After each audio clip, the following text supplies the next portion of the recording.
Nacida en la capital de Quintana Roo, Chetumal, dio sus primeros pasos en la política siendo estudiante de Derecho en la Universidad de Quintana Roo. Suma ya 24 años activa en la vida pública y se ha desempeñado como regidora en el Ayuntamiento de Otompe Blanco, diputada en el Congreso local y senadora de la República. Considera que Quintana Roo requiere ser una potencia social, además de ser económica, para reducir las desigualdades que hoy aquejan al Estado.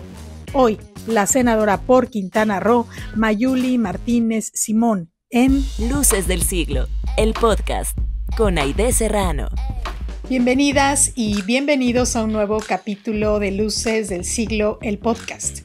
Yo soy Aide Serrano y en esta ocasión me da mucho gusto darle la bienvenida a Mayuli Martínez Simón, quien es candidata al Senado de la República. ¿Cómo estás, Mayuli? Muy bien, muchísimas gracias, Aide, por esta invitación. Un gusto saludarte y pues a todo el auditorio de Luces del Siglo. Encantada de tenerte aquí.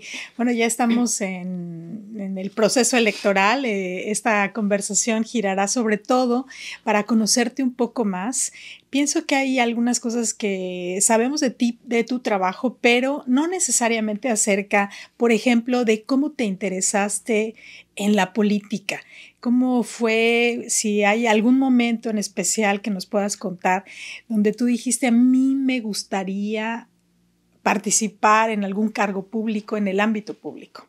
Sí, mira, cuando de joven en la universidad, ahí la verdad es que siempre de chica, fíjate, he estado rodeada un poco del ambiente político. Familiares, de alguna manera, tías mías, ya fallecieron, ¿no? Mi tía Sara Musa, por ejemplo, mi tía Latife, pues políticas pues con renombre de mujeres en la política en Quintana Roo. Claro, yo estaba muy pequeña, pero escuchaba en mi alrededor conversaciones sobre los temas, ¿no? Sobre todo porque mi tía Sara pues fue aspirante inclusive a la candidatura a la gobernatura en el estado en aquellos años. Y bueno, pero muy cercano a mí, prácticamente no había mayor interlocución. Finalmente creciendo, yo siempre decía, de pequeña decía, pero ¿cómo es que los gobernantes no hacen esto? ¿Por qué no mejorar estas cosas? O sea, siempre he tenido como que desde muy pequeña decir, oye, ¿cómo podemos vivir mejor en nuestra sociedad, en nuestro entorno, en nuestras colonias, en nuestras ciudades? Y finalmente, ya a los 18 años, recién cumpliditos 18 años, déjame decirte, no había ni votado, apenas iba yo a votar por primera ocasión. Y a los 18 años estaba yo en la universidad, que fue cuando pues me integro finalmente un poco a la parte de las campañas internas en el colegio estudiantil en la UCRO, en la Universidad de Quintana Roo en Chetumal, hoy Universidad Autónoma, ¿no?, de Quintana Roo. Pero involucrándome en la parte, ¿no?, del tema de los estudiantes. Yo apoyaba en aquel entonces a uno de nuestros aspirantes o candidatos, que bueno, fue presidente del Colegio Estudiantil de la UCRO. Y obviamente luego empiezo a participar en unas campañas electorales en el 2000 y yo decía, esto es lo que yo veía hace unos años, decía, ¿cómo poder hacer las cosas? Y la única manera, y creo que como jóvenes, que nos toca luego a nosotros estar diciendo, ¿por qué esto no sucede? ¿Por qué esto no se realiza? Y entonces eso es cuando uno dice, oye, yo tengo que estar ahí. O sea, hay que participar, hay que estar. Yo por eso creo enormemente en esas inquietudes y ese ímpetu que tienen los jóvenes, porque pues yo también crucé por ese camino.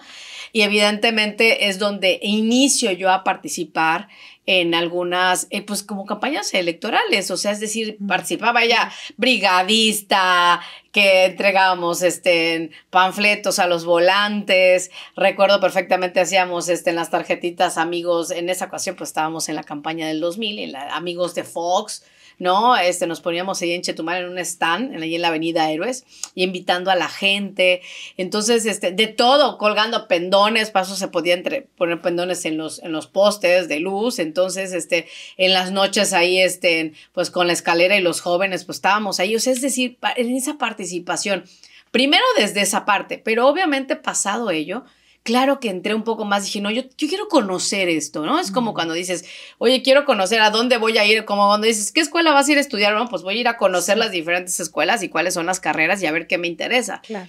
Pues lo mismo, entonces me meto mucho a la capacitación, a cursos de oratoria, encuentros universitarios, nacionales, encuentros juveniles, nacionales, conocer a otros chavos, otros jóvenes de otros estados, híjole, te da un panorama distinto. ¿Y eso lo descubriste tú sola? O sea, por ejemplo, ¿qué capacitación necesitabas? Sí, a ver, claro, o sea, ¿qué dice? Cuando empiezan a entrar los jóvenes, sobre todo en donde a mí me tocó, decían, a ver, hay cursos, hay eventos, y yo me registraba en todo, ¿ah? O sea, yo siempre me encanta el tema de la capacitación.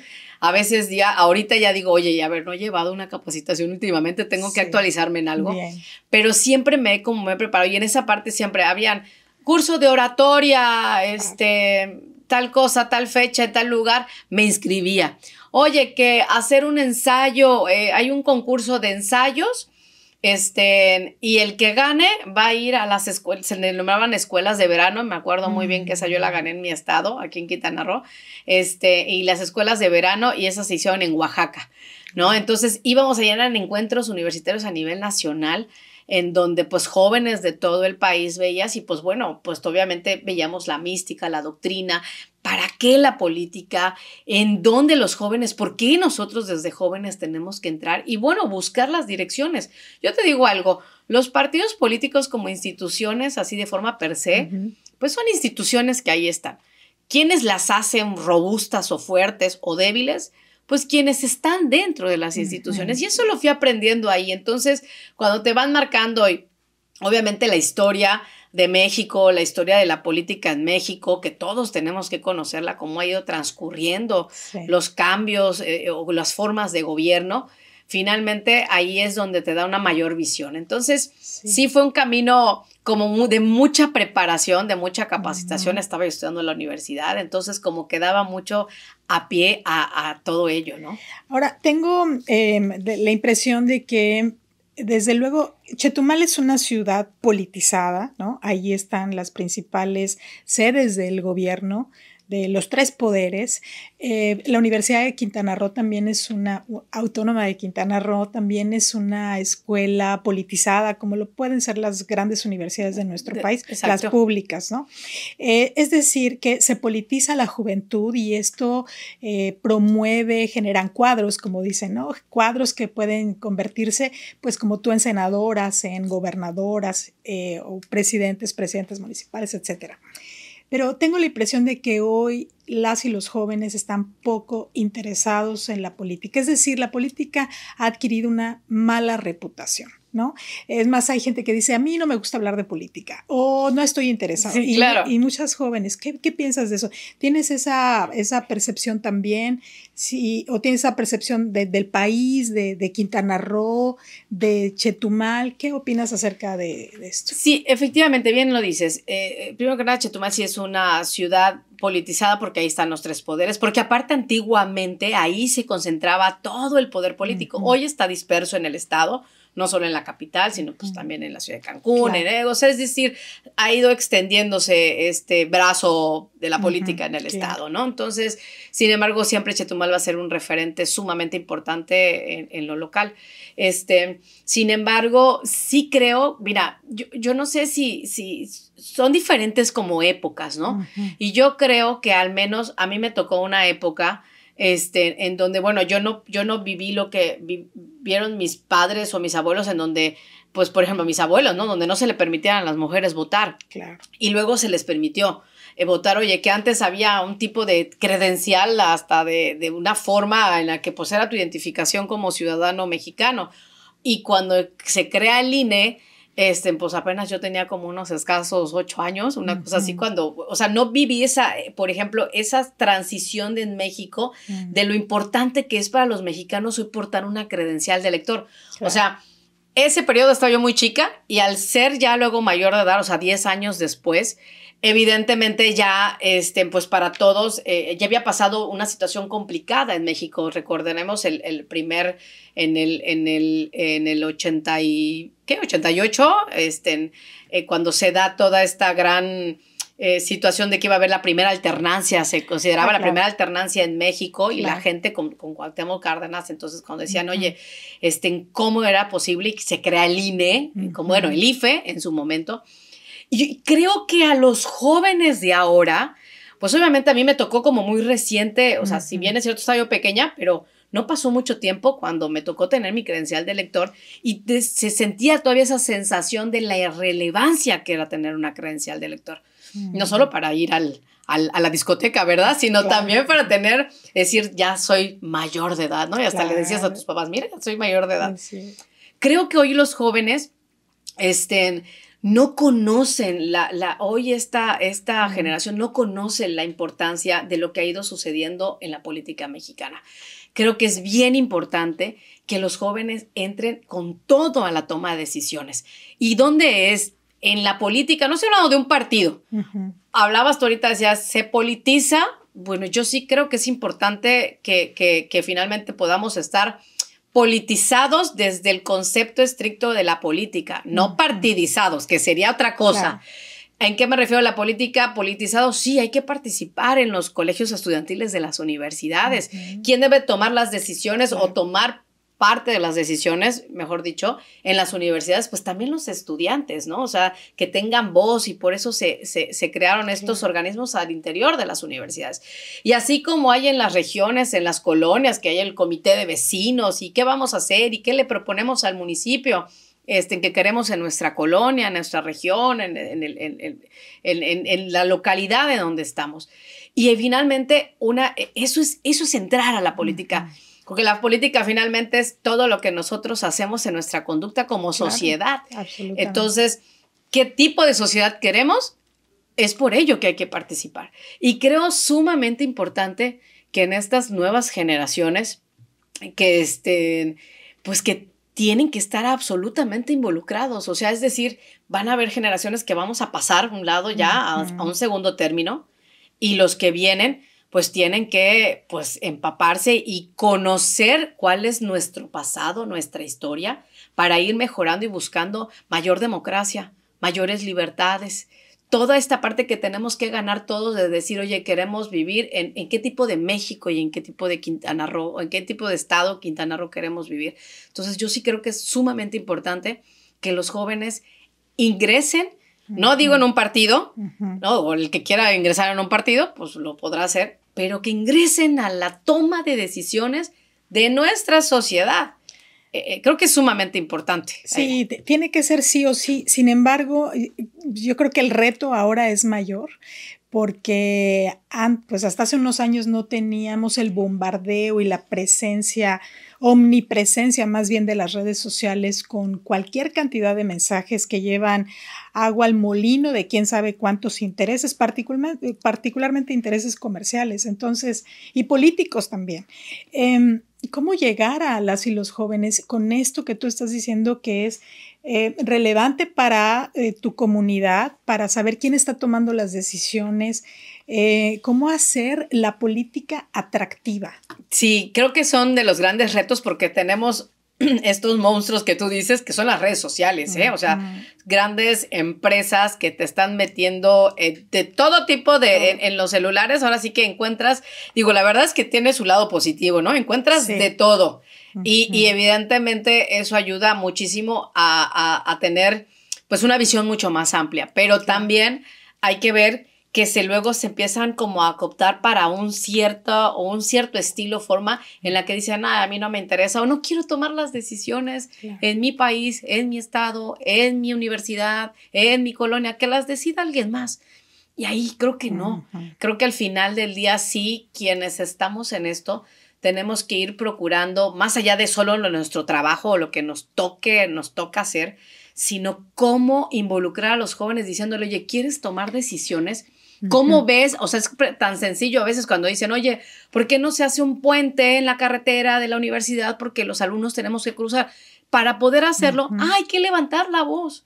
Y los jóvenes ahí son los primeros que deben de hacerlo y lo hacen, pero no soltarlo. Ya logramos que un avance, Pero entonces, ¿qué más requerimos en nuestros? Y hablo del ejemplo de las universidades y lo digo mucho, porque esa es la edad, en esa juventud estás en la universidad y ahí en ese círculo se puede ver cuáles son las necesidades de los estudiantes en sus colegios, en sus universidades. Entonces, es una manera podría ser como más sencilla de hablar de la política, pero que finalmente es sumamente importante el vincularse y el saber qué comunidad quiere, ¿no? O sea, creo que es un reto muy grande para los que son políticos, pero también para los jóvenes y para nosotros los padres, para nuestros hijos, de involucrarlos en la toma de decisiones de los círculos sociales en donde se encuentran. O sea, no es un tema nada más de los políticos, es un tema de los padres, de decir, oye,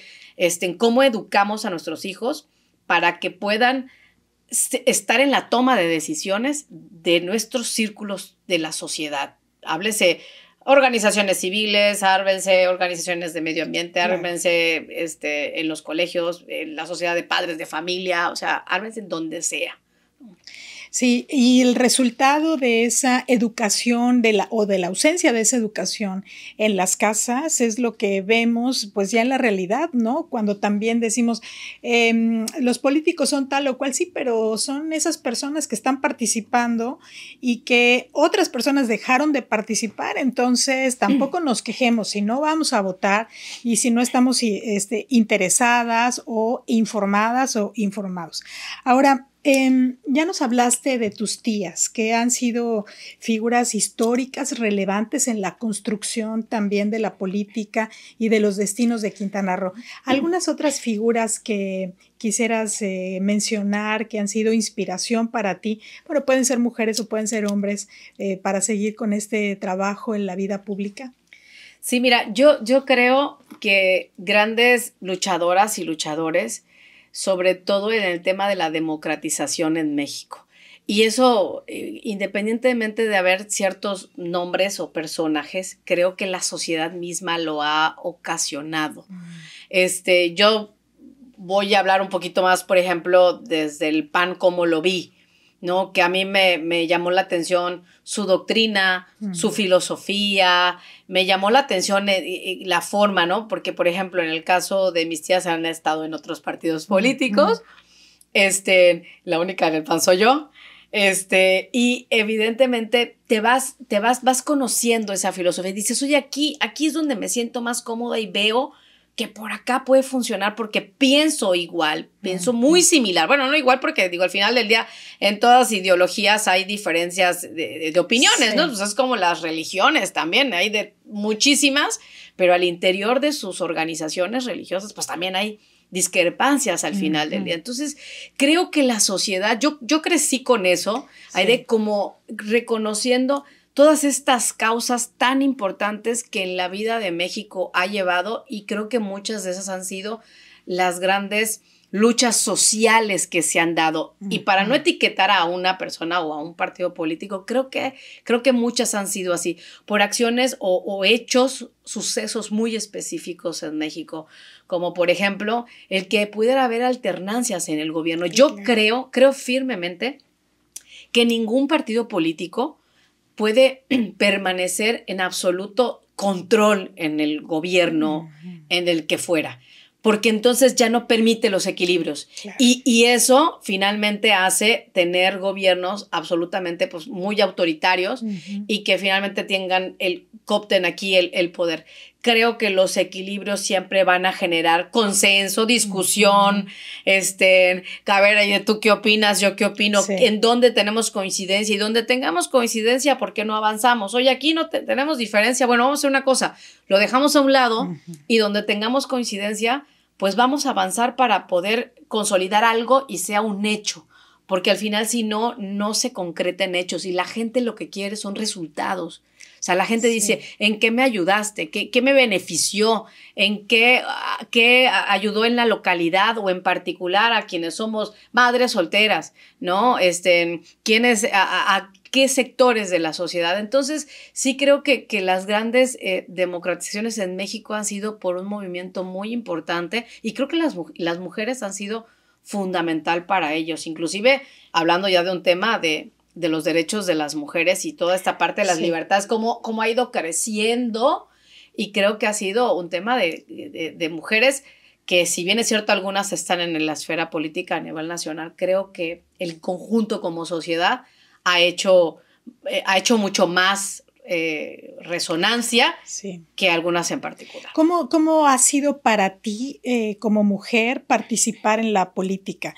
Porque a ti te ha tocado toda esta transición y toda estos logros de que se convierta en ley la paridad, o sea, primero las cuotas, después la paridad, ahora la paridad en todo, que si ya sea una exigencia, pero que sea parte ya de lo cotidiano. Vamos a ver un proceso electoral, ahora sí con 50% de mujeres. ¿Y cómo ha sido para ti? ¿Has sufrido discriminación? ¿Sientes que ha sido diferente para ti por el solo hecho de ser mujer?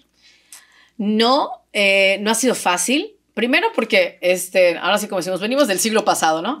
Nos tocó, y milenio. Nos tocó vivir en el siglo pasado. Bueno, o esa gran etapa, ¿no? Antes del 2000 para acá, ¿no?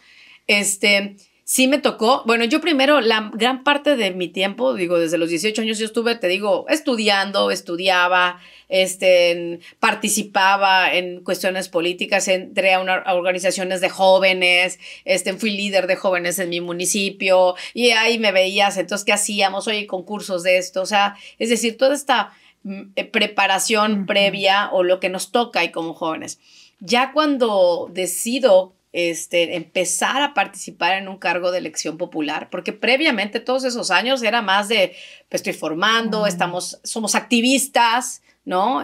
Haciendo trabajo de política y esto y lo otro, pero no en la función pública, que eso es distinto. Pero también en ese entonces no se le daba tanto espacio a los jóvenes, que hoy estamos viviendo también como otra etapa para los jóvenes también. Exacto. O sea, éramos muy pocos y estábamos friegue, esa es la verdad. O sea, la neta, estábamos friegue y no nos paraban. Entonces, inclusive los que me conocen desde hace muchos años dicen, Mayuli, o sea, tú has estado desde ese tiempo. O sea, muchos me dicen, oye, ¿y no estás ya a veces cansada o aturdida de esto?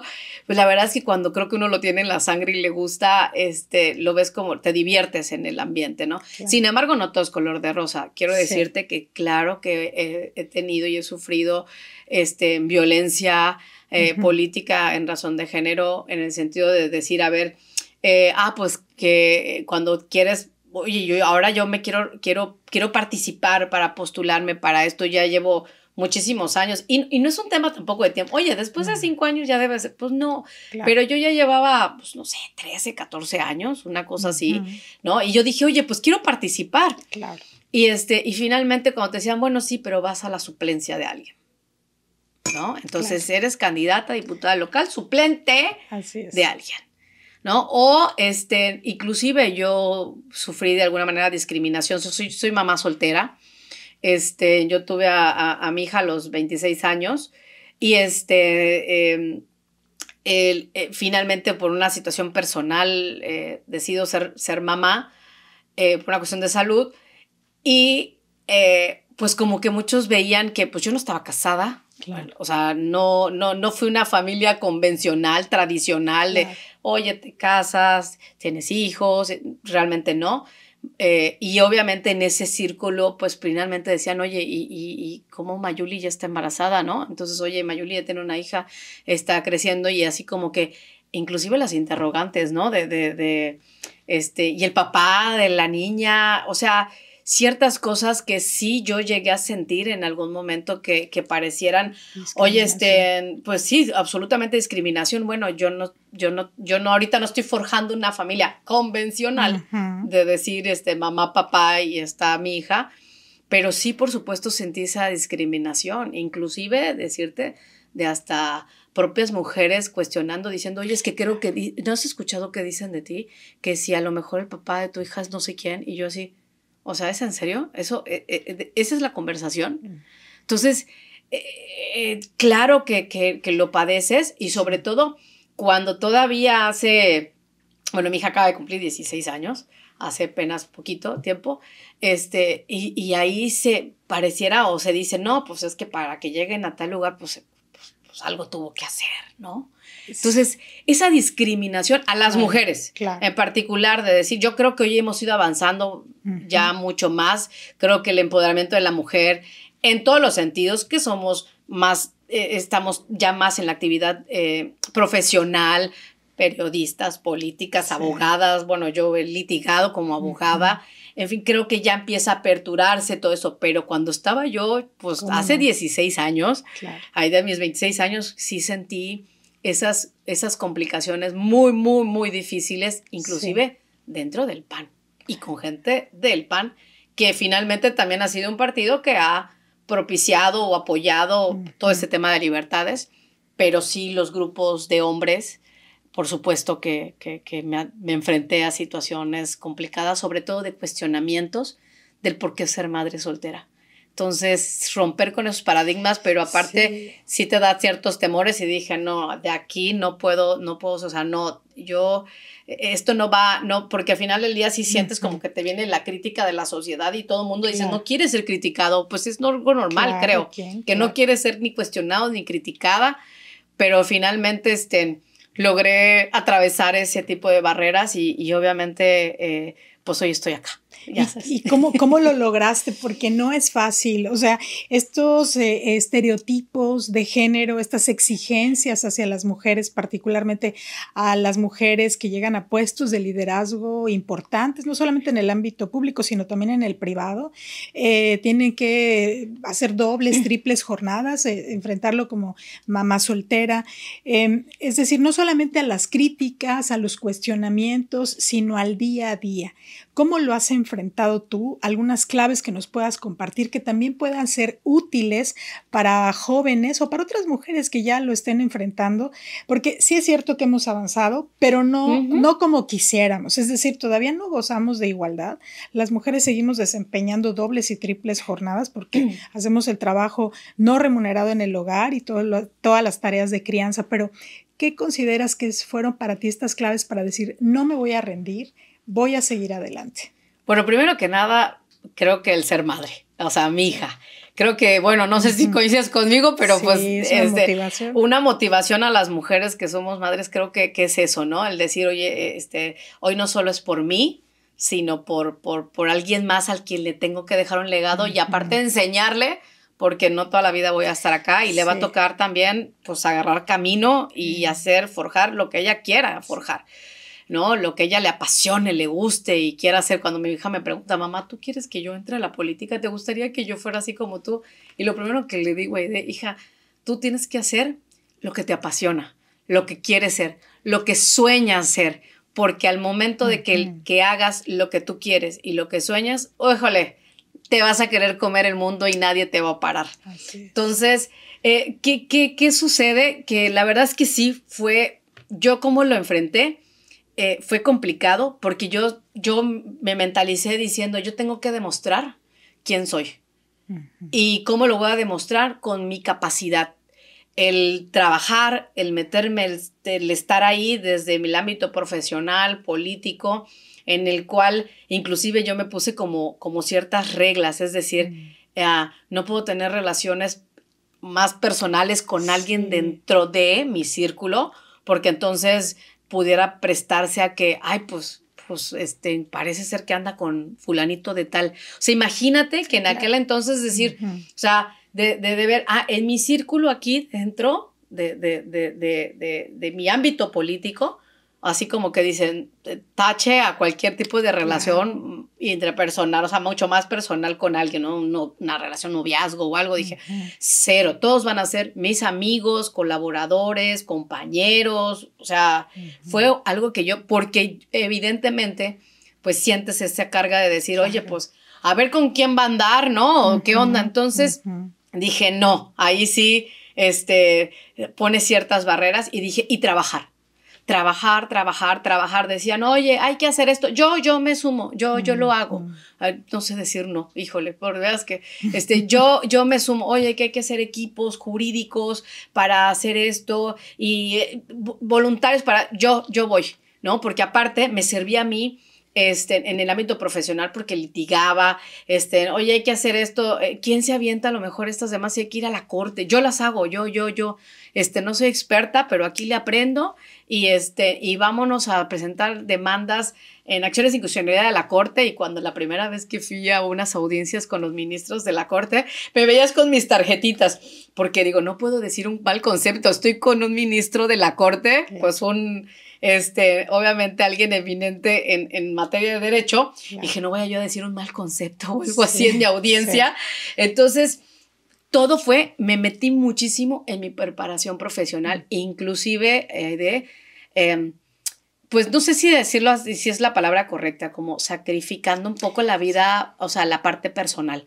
Dejamos a un lado el esto de relaciones personales con alguien. Primero, pues porque te dije, tengo una hija.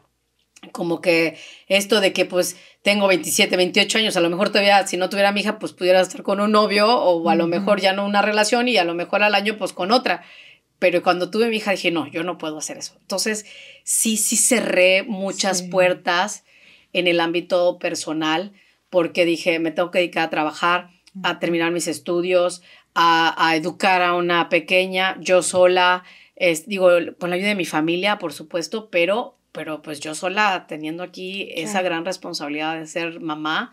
Y entonces, sí, no fue fácil. Y evidentemente hoy, para muchísimas mujeres, vivimos diferentes circunstancias, diferentes situaciones, unas más difíciles, otras más fáciles o más complicadas, dependiendo de cada quien.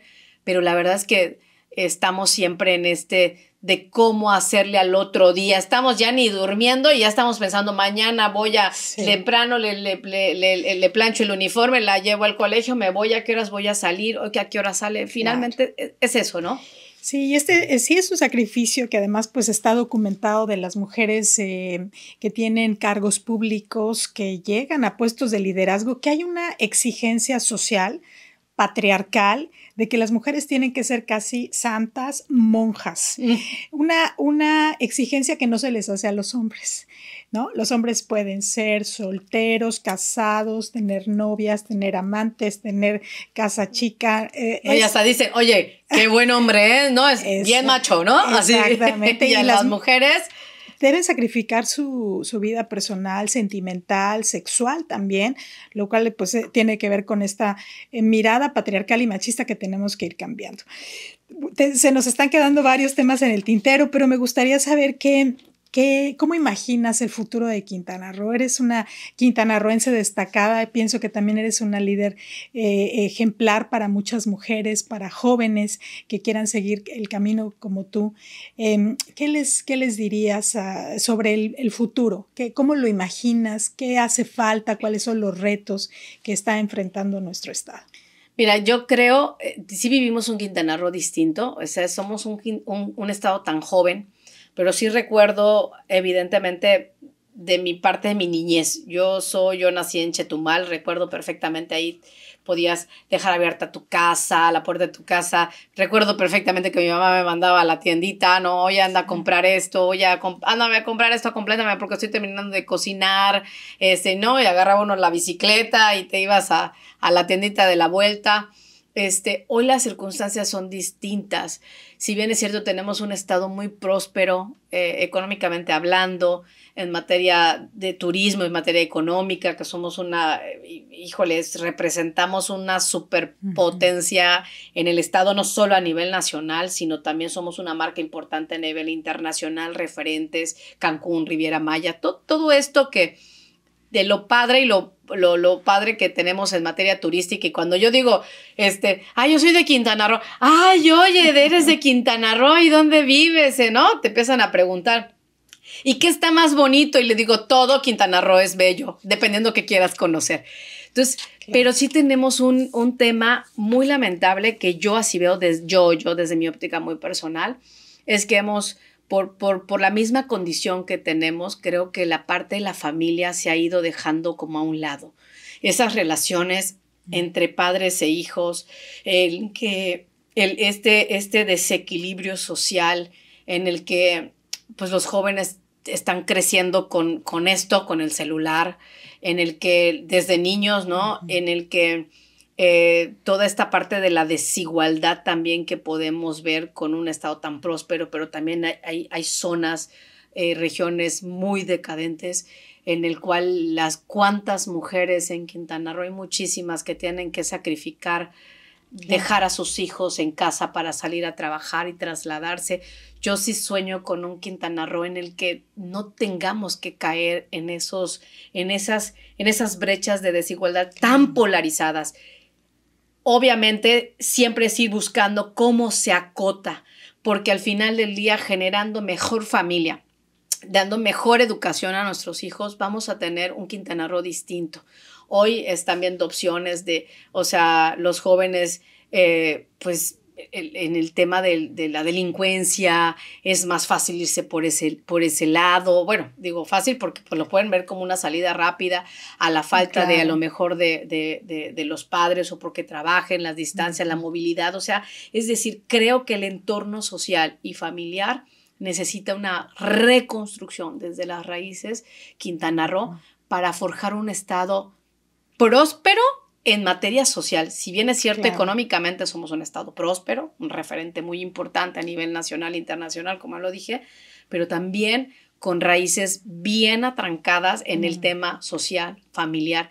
Yo sí visualizo un Quintana Roo así, porque evidentemente va a generar una sociedad absolutamente distinta, y hoy el tema de inseguridad en Quintana Roo está absolutamente por los cielos, por las nubes, no solamente aquí, sino en todo el país, pero yo hablo acá.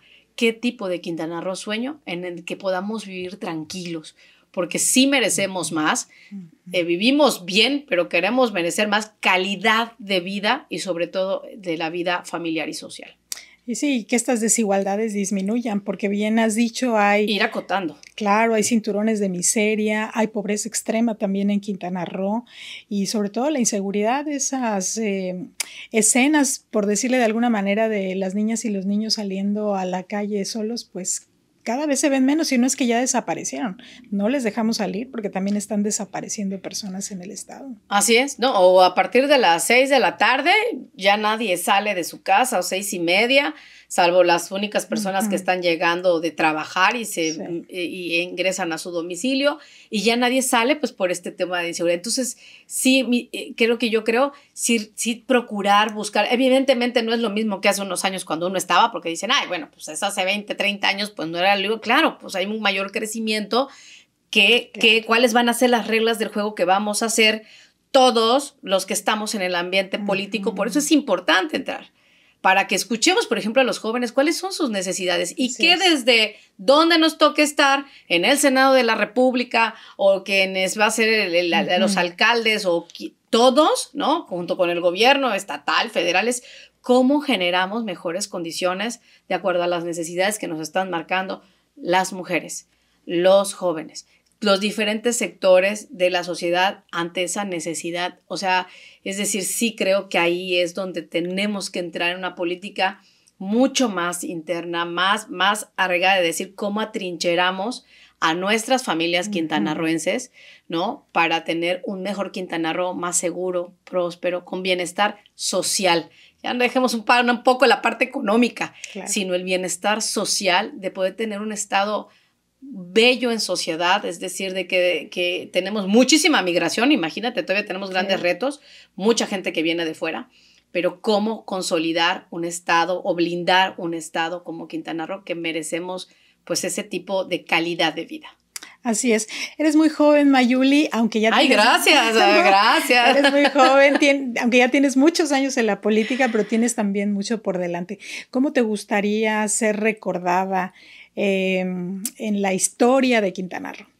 Pues mira, precisamente en eso, una mujer con propuesta, ayudando, consolidando, sentándome con los diferentes actores políticos de mi estado. O sea, yo no tengo problema, aquí no es un tema de partidos, o sea, yo podré ser, estoy en el PAN, sí, pero también me puedo sentar con los actores políticos del estado, quienes gobiernan, porque la gente así lo decidió. Si la gente decidió que hoy está una gobernadora de un partido político, que un municipio gobierna a otro partido político y otro municipio tal, y finalmente tenemos que buscar consolidar. Yo soy muy propositiva, o sea, buscar consolidar en hechos y acciones reales, y yo siempre trato de buscar el cómo sí. O sea, a mí a veces, sí es cierto, a veces en el Senado ahí agarra uno pasiones y dices, esto es por lo que creo, y entras con todo a la tribuna para decirlo, pero también soy una persona muy abierta, que me gusta,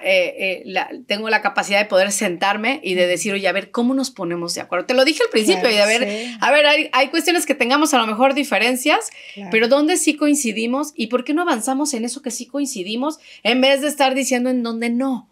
Con la finalidad de tener acciones y hechos y cosas puntuales con resultados. Yo sí quiero, o sea, siempre estoy en esa disposición. Creo que muchos de los que me conocen y los que están en la política saben de eso de mí, porque yo siempre busco a ver cómo consolidamos algo, cómo le hacemos, cómo sí hacemos esto. No importa si tú eres de un partido y yo soy de otro, o sea, a ver, digo, nos conocemos o somos amigos o no, pero no importa, somos funcionarios públicos, claro, o estamos en esto, y si vamos a estar en esto para cambiar nuestro entorno social, pues hagámoslo, ¿no? Yo ahí sí me destaco mucho, primero por ser muy transparente, y a veces creo que peco de tanta transparencia, honestidad, yo hablo de frente, o sea, sí de plano, no, cuando digo, oye, esto sí está bien complicado, no voy, o no se puede, o yo no puedo, a ver, tendremos que buscar a B, C, D, porque con ellos sí lo pudiéramos hacer. Yo soy muy directa en eso, muy transparente, soy muy de conciliar con la finalidad de conseguir y de lograr resultados positivos para la sociedad. Así que por ahí está mi personalidad, y en eso siempre procuro siempre ser muy propositiva y sobre todo de aterrizar cosas muy concretas para dar resultados. Pues es lo que necesitamos, es lo que espera la gente, verdaderamente políticas y políticos que se sienten a conversar en lugar de estar polarizando, ¿no? Que claro, se pongan de acuerdo precisamente para dar los resultados que tanta falta hacen.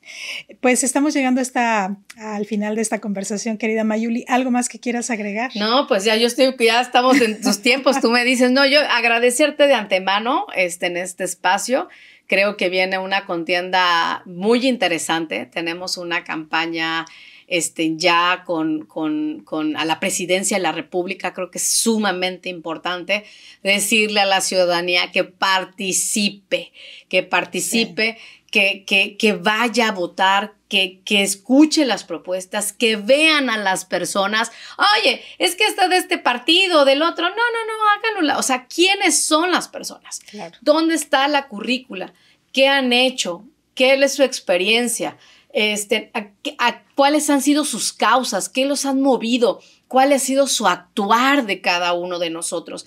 A eso es lo que yo convoco a la ciudadanía, a que nos conozcan, que nos permitan, en mi caso muy particular, que me conozcan, que conozcan a Mayuli, y que evidentemente siempre me pongo al escrutinio social, ¿no? Tanto hay gente que te dice, oye, sí, y tú has hecho esto y reconoces, y algunos te dicen, oye, pero ha faltado en esto.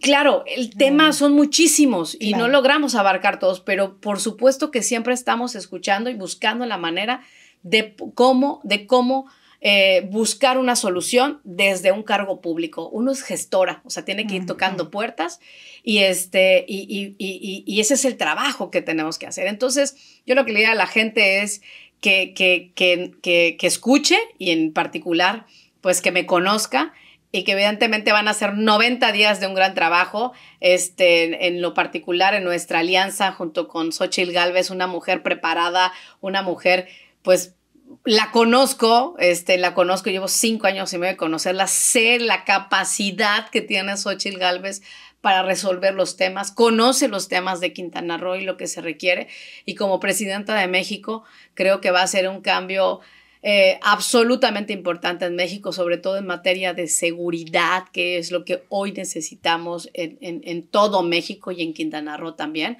Así que estamos puestísimas, somos un gran equipo. Voy para el Senado de la República, y evidentemente pues en el acompañamiento con Xóchitl y con todos los candidatos del frente, pues vamos a buscar consolidar pues sí, unas mejor circunstancias para México, y como pues nuestra alianza lo dice, con mucha fuerza, pero también con mucho corazón por México y por Quintana Roo. Muchísimas gracias, querida Mayuli, por haber estado aquí. Gracias a ti. Y muchas gracias a ustedes por habernos acompañado en esta emisión de Luces del Siglo, el podcast. Yo soy Aide Serrano y hasta la próxima.